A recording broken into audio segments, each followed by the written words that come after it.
Welcome to our Communiversity today, sponsored by Pendleton Community Bank and Cucumber and Company, a community affairs program from West Virginia Institute of Technology in Beckley, hosted by Dr. T. Ramon Stuart, president of West Virginia University Institute of Technology, working to make a difference in Southern West Virginia. Guest opinions expressed on this program may not represent the opinions of West Virginia University Institute of Technology, Southern Communications, or its sponsors.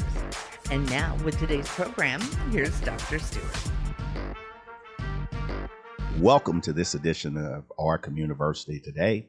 Dr. Ramon Stuart, president of WVU Tech here in Beckley. And I'm so thankful that you chose to be with us today as we explore our Communiversity. Today's topic is so exciting, and honestly, it's more necessary than when any of us should want to have.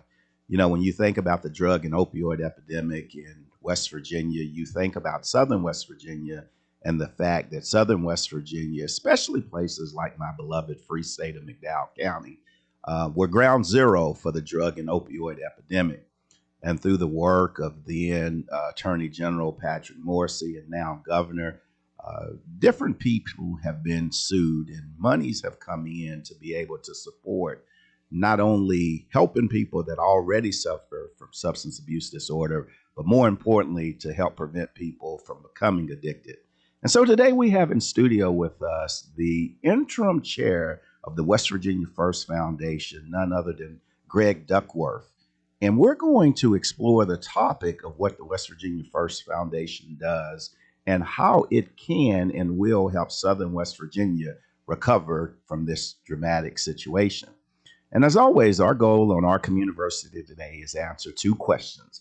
Why not us and why not now? So right after this break, we'll be back with more Our Communiversity today on News Talk WWNR. Bank with Purpose and Golden Bear Pride at Pendleton Community Bank. Our WVU Tech Affinity debit card does more than make purchases. It makes a difference. Every swipe supports the William Bill Benn Student Success Fund, helping WVU Tech students facing financial hardships stay on track to achieve their dreams. Show your school spirit and help shape the future, one transaction at a time. Visit yourbank.bank to get started today. Pendleton Community Bank, here for students, here for community, here for you. Member FDIC, an equal housing lender.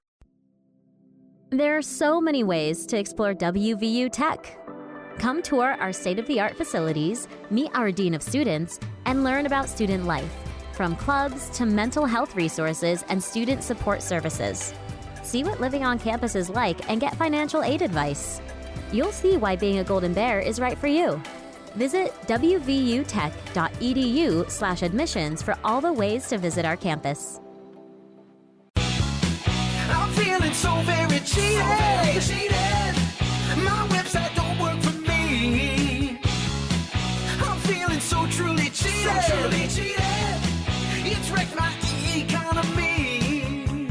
Don't let your website drive you crazy. At Cucumber and Company, we'll tune it up and keep it running smooth. No upfront fees, unlimited updates, and real results. Don't just shake it up, upgrade it. Visit cucumberandcompany.com today.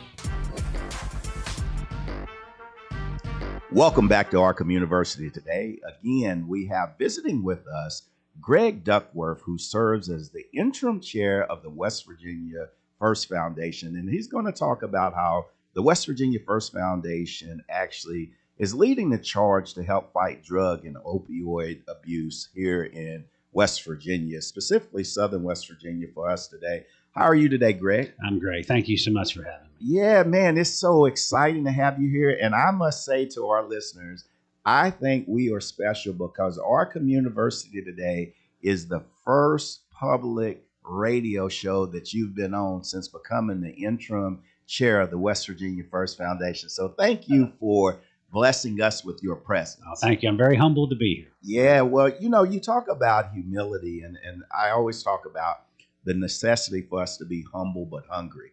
And from what I understand about you, you've come from some humble beginnings. Tell us a little bit about your upbringing. I had a single mother, raised 7 children back in Grafton, West Virginia. Had some tragedies childhood with a sibling who passed away, which kind of drove me to want to be a state trooper.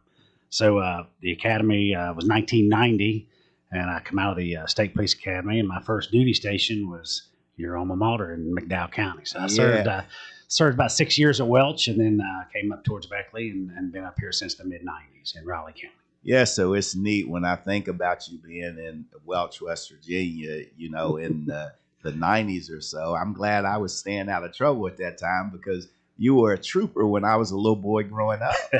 Yeah, you put some age on me there. But I learned that about you. That I was a trooper and you were probably a lifeguard at the Yes, we got a lot of overlapping stuff. But, I think, though, understanding the drug and opioid epidemic and even being a state trooper. And I remember as a little boy, I think it was the crack epidemic at that particular time. So you've had a lifetime of seeing what substance and substance abuse does to communities. Yeah. And thank God I got to go to McDowell County out of the academy as a 21-year-old trooper. And I've spent most of my career and life in that space. And McDowell County needs help, but we all know it. And back in the 90s, it was still substance use disorder. It just didn't have a name yet. It was still Tylox and Dilaudid and crack. And this is something that we've been fighting for years in this state, in this whole area, this region. And to be part of this West Virginia First Foundation and be able to be a mover and a shaker in solving some of these problems and not handing it to the next generation.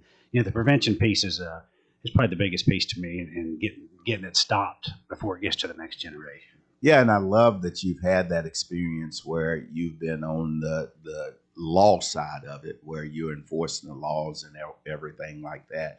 But I think we've learned over time, from the 90s and beyond, that you just cannot police your way to eradicating this particular challenge. And so, with the settlement funds that the West Virginia First Foundation was created, tell us a little bit about the West Virginia First Foundation. Yes, it was the Attorney General's office, which at that time was Patrick Morrissey. He led that charge, and they filed the suits, and the settlement over a 10 or 12 year period was be somewhere around $1.2 billion. There's currently over $300 million in the kitty, just so to say, and we got a new application process that started yesterday that's coming out. So, being able to spread those funds out across the state, which was broke down into 6 regions. So there's 2 pieces to that. I wear 2 hats in that aspect, in that 70% of that money, 74% and a half actually, of the settlement money goes to the West Virginia First Foundation. The other 24.5 goes to the cities and the counties. So I wear the county commission hat with the county money, and then being appointed to the board of the West Virginia First Foundation is the other piece of that money. And there's like a 3% that goes to the Attorney General's office. But yeah, in a nutshell, that's where the money's coming. And for our listeners, I said a mouthful, and one of the things that you probably heard Greg Duckworth's name before, he is also the president of the Raleigh County Commission. And so you see that overlap in everything, and you see how that leadership magnifies not only at a county level, but also at the state level. And you talked about the money that West Virginia First Foundation has. With that particular money, again, you've been on the law enforcement side. How long have you all had the money for West Virginia First Foundation? Well, it was come off the ground in 2023. So the first actual board meeting was November of 23. So we were very, very young. And I have to take a moment to talk about the board. And Jonathan Board is now the executive director. But, for that first 6 or 8 months, there was no staff. So the actual board, led by Matt Harvey, who recently resigned, was all the subcommittees for banking and bookkeeping and policies and procedures. So it was a working board. So the actual staff, who's now, for lack of a better term, are kicking butt with policies, procedures, and the way we're putting these application processes out, they're doing a fabulous job. And they're very young too. So if you back up to the initial opportunity grant, which was last year, to the new one that just came out this week, we've learned some things, and you can get on that website and see the way this application process is working. We think it's going to be easier to navigate than it was before. So, we are quick to identify things that we can fix, and pretty quick about fixing them. And I can't say enough about Jonathan Board and his staff and the way that's all coming together. Yeah, excellent. And I'm touched by the support that you give and the recognition that you provide to the staff, because the reality is the people that get the ball across the finish line on a day-to-day basis are those in the trenches that are fighting. And so, Jonathan, I look forward to having him as a guest on the show, just to understand his vision of how to execute the playbook that you as a board member or the chair of the particular West Virginia First Foundation has laid out. Now, when you talk about and thinking about that 30,000 foot view of leadership, and you talked about how strong the board is and collaborative, but you had to do this from scratch. What was your motivation or inspiration for those of you who are members of the West Virginia First Foundation to build what you have now to grow on? I think we have a very unique system. I don't think there's another one like it in the country. I think we got money out the door faster than the other foundations in our surrounding states. You know, we have a lot to brag about, but it's hard to brag when we still have overdoses and we still have children being born with addictions, and we still have grandparents raising their grandkids. So we can talk about how well the foundation is going, and we're getting off the ground, and we're improving the way we spend our money, and we're improving the application processes. At the end of the day, we've got to get out and save lives and prevent prevention, recovery, save lives. I mean, that's what it's all about. You know, and I recently, like a couple weeks ago, I got in my car in Beckley and was leaving the parking lot, and Metro News was reporting that overdoses were down, and they're celebrating that overdoses are down. Well, I turned left to go for a stoplight, and EMS is on CPR on a guy on the sidewalk. So the numbers are just that, numbers. But until we're saving lives and it's prevented, and the next generation there's not kids being born with addictions, our work's probably not done for a long, long time until we achieve that. Yeah, but I think it's great that you took a step forward to actually go through and look at the things that need to be addressed and laying that foundation. And so what, in those early periods or whatever, what's one thing that stuck out to you the most in helping develop the foundation or lay the foundation for the West Virginia First Foundation? That's real easy. The stewardship of the money, because at the end of the day, you've got to get funding out to all these programs across the state. You know, it was set up where the counties and municipalities agreed that 74.5% of that would go to a private foundation that's not run by the state. It's a private foundation to manage the bigger percentage of the dollars. So that confidence from the cities and counties to let that happen and to only accept 24.5% themselves. So the bigger chunk and the bigger pot is in the foundation. So being able to step in there and partnership some county monies and municipality monies and get those things off the ground, to me, was managing the money and getting that part right. And the committees that were put together by the board before the staff to check out the banking and the RFPs that went out for banking and bookkeeping. You know, something we like to see at that time, and probably still do, was West Virginia banks. We felt like that money should be in West Virginia banks, and one big reason for that is these banks have their branches, and every branch at I don't know, you name it, United Bank, City National, they're all affected, and their employees are affected by their kids or them and the opioid epidemic. So it affects everybody. I love the collaborative nature. Again, ladies and gentlemen, in studio with us today, Greg Duckworth, the interim chair of the West Virginia First Foundation.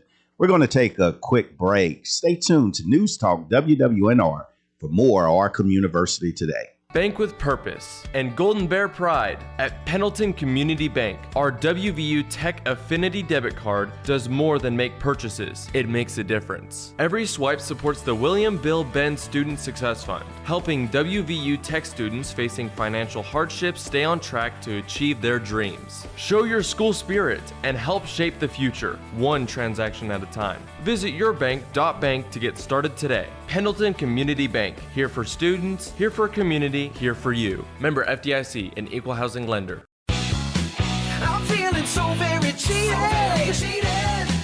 My website don't work for me. I'm feeling so truly cheated. It's wrecked my economy.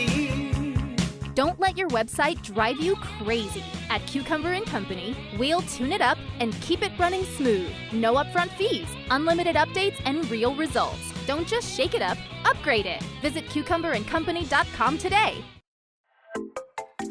Looking for the best college decision in West Virginia? WVU Tech has just been ranked the top school in the state and is the college with the best return on investment.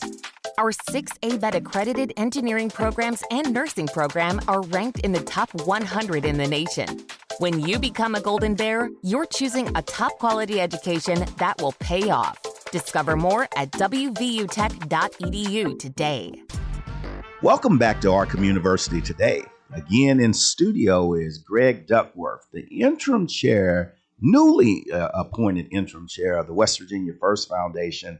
And we're talking about the role that the West Virginia First Foundation is playing in combating the drug and opioid epidemic here in Southern West Virginia. Now, Greg, you talked about your humble beginnings, your start of your career in the best state ever, or best county ever, the free state of McDowell County, where you met your lovely wife and everything. But also, I think it's funny, as a trooper, you spent some time being the trooper that protected the Mountaineer football coach. So that had to be interesting. But the work you're doing now, and I would almost argue, is probably some of the most important work of your lifetime, because of the number of people in Southern West Virginia that we no longer can pick up the phone and call. The number of people in Southern West Virginia that are not only no longer here with us, but incarcerated or incapacitated because of the tragic impact of drugs and opioids. So the West Virginia First Foundation is a godsend. Now let's talk about it a little bit more. You talk about all the money, more than $1 billion that would come in, and you talk about the 74.5% that of those monies that went to the actual foundation, but then also to the counties. The foundation has a heavy job. And so about how much money does the foundation actually have to give away? Currently, there's about 327 million or something like that in there. It's trickling in over the next 10 years. Okay. And at the end of the day, in 10 or 12 years, it's supposed to end up about 1.2 billion. Currently, we're in second or third year here with about a little over 300 million in there. So the MOU was set up by the Attorney General's office. So we follow that very strictly, and it kind of drives the percentages and the budget and where monies go. And the numbers lined up this year where our next Momentum Initiative grant will have about 19.2 million that we'll be putting out in the cycle that we're in currently. Okay, so you talk about grant, and then you talk about cycle, and up to $19 million or so. So our listeners, you got to understand there is work that needs to be done in the drug opioid epidemic. Usually we have more of a vision than we have a pocketbook for. Let's talk about grants from the West Virginia First Foundation or things like that. Tell us about the grants. Tell us about the grant process. What buckets can you apply for? Tell us that stuff. Well, I'm glad you brought that up, because it's a work in progress. The initial opportunity grant, we learned some things from that we had to fix for the cycle we're currently in. So last time we went into some local money here went out. Seed sowers got granted some monies. The beauty of it all, and I will say this real quick on the front end, is that the first thing the board did was create a transparency policy. So everything I'm saying to you today is available on our website. So you can get on that website and see who was awarded money, how much from before. That's all very transparent. We are a private foundation, but very prideful in that we are 100% transparent. We are open book, and anyone can get on there and see where some of that is. So there's going to be 5 target areas for this cycle. So the focus areas first are like foster care and non-parental caregivers. There's going to be a bucket of money for that for the 6 regions. There'll be youth prevention. There'll be recovery housing, behavioral health and workforce development, and day report and reentry programs. So that will be the focus of the money in this grant cycle and the application process. So when you look, and the application process or the grant cycle recently opened up, and they have until people who want to seek a grant have until, I think, is it October 10th? October 10th to be able to go through. So now in order to gain access to the grant, can a private citizen access it, a organization, colleges or universities, or is it for nonprofits? Yeah, nonprofits and for-profits as well. We like for the for-profits to be working with a nonprofit, that kind of work them together on some of that stuff.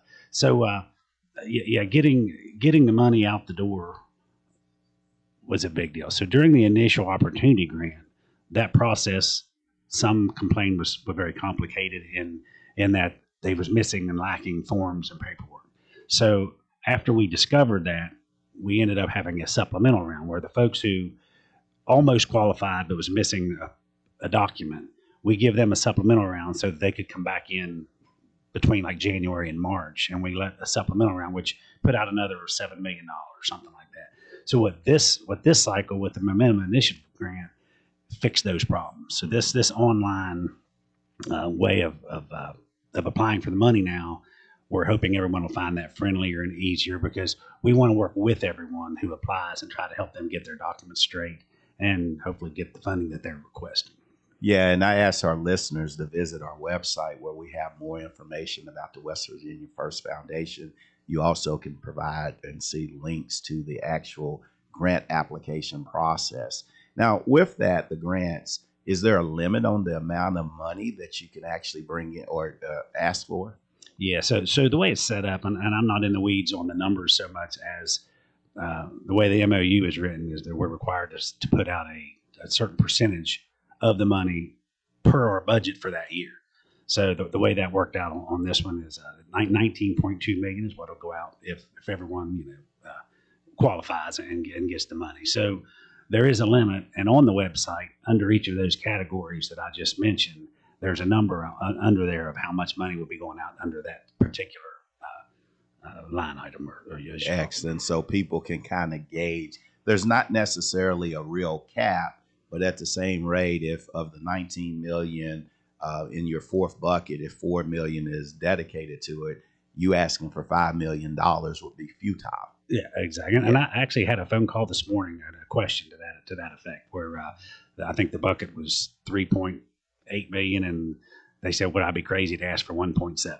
I didn't have an answer for that. I think you need to apply and get your numbers in there and see where we're going. So when, there's such a talk about accountability these days and whether there's waste in spending and everything like that, what type of mechanism is used by the West Virginia First Foundation to monitor the grant funds that have been distributed to make sure that they are being utilized for the purposes intended? That's a great question. And under there was no evidence. Evidence base is what we are. Our bases are evidence based. Under the first cycle, the first time through, we didn't have that. We didn't have the data. So now we're in the second cycle, and we have data from before. So evidence base is what we're after, and that's a moving target because that's growing, and the folks will be required to report back how the process worked. Even the cities and counties who do not answer to the West Virginia First Foundation about how they spend their money for the purposes of data, they still have to report once a year to the foundation to explain if what they did worked. Because if it's not work, why would you keep funding something that's not working? And that's so powerful because, again, with this 24-hour news cycle, the role that social media plays in creating narratives or whatever, whether it be the transparency that you all use in the actual conversations that you have and the facts and data that you share, I think to couple that with that accountability cycle where just because you got something last year does not mean you're going to get it this year. But if you're moving the needle, the West Virginia First Foundation is a source to help you move it in even further. You're spot on, and I don't think we should be funding something that's not working. So show us that it's working and reapply, and we'll try to keep getting the money out. It's just so important. The mission is so important. The mission, and I think that if we're mission driven, we're going to get somewhere. That's right. And a mission should be something more than words on a page and that kind of stuff.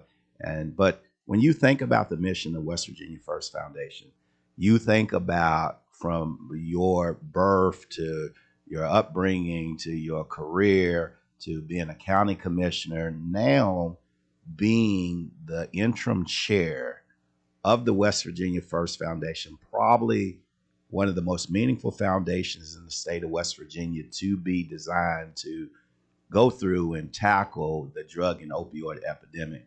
And you think about those buckets that you have, the 5 buckets or so, which one of them speaks to your heart based on the mission that you have? Which one of those buckets speaks to you the most? I'm glad you asked that, because prevention to me, and starting with the kids in the schools. I mean, if you look at now, vapes are becoming a huge problem. So we have another addiction coming in kids in junior high and high school, vaping. Yeah, and the whole mission of prevention is the dream that we don't have this problem in the next generation. Well, I certainly hate to mix things, because I'd love to have you back on as a member of the actual county commission, but I did see what Raleigh County Commission has done for vape shops in the ordinance, and I think that's very powerful. But ladies and gentlemen, again in studio with us today, Greg Duckworth, the interim chair of the West Virginia First Foundation. We're going to take a short break and stay tuned for more Our Communiversity today as we wrap up this exciting episode. Bank with purpose and Golden Bear pride. At Pendleton Community Bank, our WVU Tech Affinity debit card does more than make purchases. It makes a difference. Every swipe supports the William Bill Benn Student Success Fund, helping WVU Tech students facing financial hardships stay on track to achieve their dreams. Show your school spirit and help shape the future, one transaction at a time. Visit yourbank.bank to get started today. Pendleton Community Bank, here for students, here for community, here for you. Member FDIC, an equal housing lender. Discover WVU Tech right in your backyard. With 6 ABET accredited engineering programs ranked among the top 100 for engineering and nursing nationwide, WVU Tech offers the best return on investment in West Virginia. Our small, supportive campus is home to high-demand programs in fields like hospitality and culinary, chemical forensics, and the only 4-year construction management degree in West Virginia. Learn more about all the exciting things happening at Tech at wvutech.edu today. I'm feeling so very cheated. My website don't work for me. I'm feeling so truly cheated. It's wrecked my economy. Don't let your website drive you crazy. At Cucumber & Company, we'll tune it up and keep it running smooth. No upfront fees, unlimited updates, and real results. Don't just shake it up, upgrade it. Visit cucumberandcompany.com today. Welcome back to Our Communiversity today. Again, I'm so delighted to have had in studio with us Greg Duckworth, who is the interim chair of the West Virginia First Foundation. And I think it's so fitting. I've watched Commissioner Duckworth and now an interim chair Duckworth work since I've been here in this particular area. And I'm so excited because I know that he knows my humble beginnings. And when you look at his humble beginnings, you can tell that he's a person that wants to work for people and with people. And when you look at this new role, whether it be, with the West Virginia First Foundation, the notion that we need to help people now more than ever is so profound. And so when you think about the West Virginia First Foundation, you think about that they have a leader from here in Southern West Virginia. Ladies and gentlemen, this is our true opportunity to do better and be better. We must be focused on finding innovative and creative ways to attack the drug and opioid epidemic so that we no longer have to stand and say, my loved one is gone away. So with that, please visit wwnrradio.com for additional information about the West Virginia First Foundation and how you can help build our communiversity today for a brighter Southern West Virginia tomorrow. You've been listening to Our Communiversity Today, sponsored by Pendleton Community Bank and Cucumber & Company, a production of West Virginia University Institute of Technology and Communiversity partner, Southern Communications in Beckley. For more on this program and contact information, visit our website at wwnrradio.com.